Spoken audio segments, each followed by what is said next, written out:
The truth is that you can't try and make a movie for any kind of Star Wars fan, because as soon as you find one kind of Star Wars fan, there's another kind, that has a very different opinion.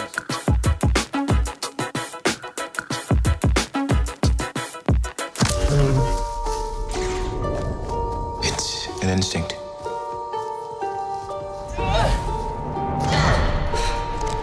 A feeling.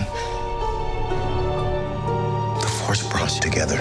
You probably read what the fans are saying about what they want the story to go. So what is the main thing people ask you about what they want to see started out in episode 9? And will it be started out? When you talk about fans of anything, maybe especially Star Wars, there isn't one fan opinion. So I think once you start talking about that, you're immediately implying, that there's like some consensus. And I think if anything, what you find in a fan base is that there isn't a consensus, really. But I can say that as someone who considers myself a fan of Star Wars, there are things that I know were important to me to see. The truth is that you can't try and make a movie for any kind of Star Wars fan, because as soon as you find one kind of Star Wars fan, there's another kind, that has a very different opinion. So you have to be open to all of their opinions and embrace all of them, but also go with your gut with what you think is the right story to tell. I spoke to Daisy Ridley back in August, and she told me she hasn't been told about Rey's full arc when she was asked to join Episode 7. So, as the man behind the story, how hard it was for you to keep the actors in the dark about their storylines? I like sharing information with actors because I think it can help inform them.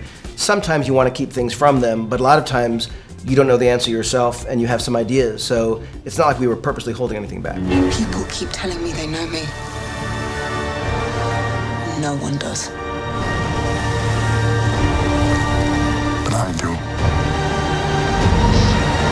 Lando is back, and it seems that the fan favorite Palpatine is also doing a spectacular comeback in this movie. So regarding the return of favorite characters from the past, would you say we will be even more surprised when we watch Episode 9? Are there any more surprises to come? Well, without giving anything away, I'll say that it was important to us that we make this story a continuation of what's come before, but not like have a checklist of every single character, every single location, every single story that needs to be resolved, and find a way to tell a story that feels like it's got its own purpose, its own spirit. I think there are some surprises in the film. Regarding the story, is there anything that Rian Johnson established in Episode 8 that deviated too much from your primary ideas about the character's arc, and how difficult it was for you to write and continue the story from his vision? He definitely took the story in places that were surprising and that I hadn't expected, but nothing that he did in Last Jedi got in the way of where inevitably I thought the story, might go. I was not supposed to be working on Episode 9, so to me I was just watching it as a film goer.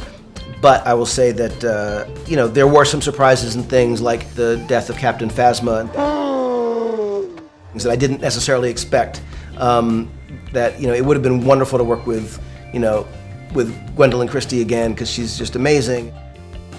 Obviously, other aspects as well, but nothing that got in the way of the main plot of where this thing I thought might go. And from the teasers we have seen so far, I sense a very strong the Return of Jedi feelings with this one.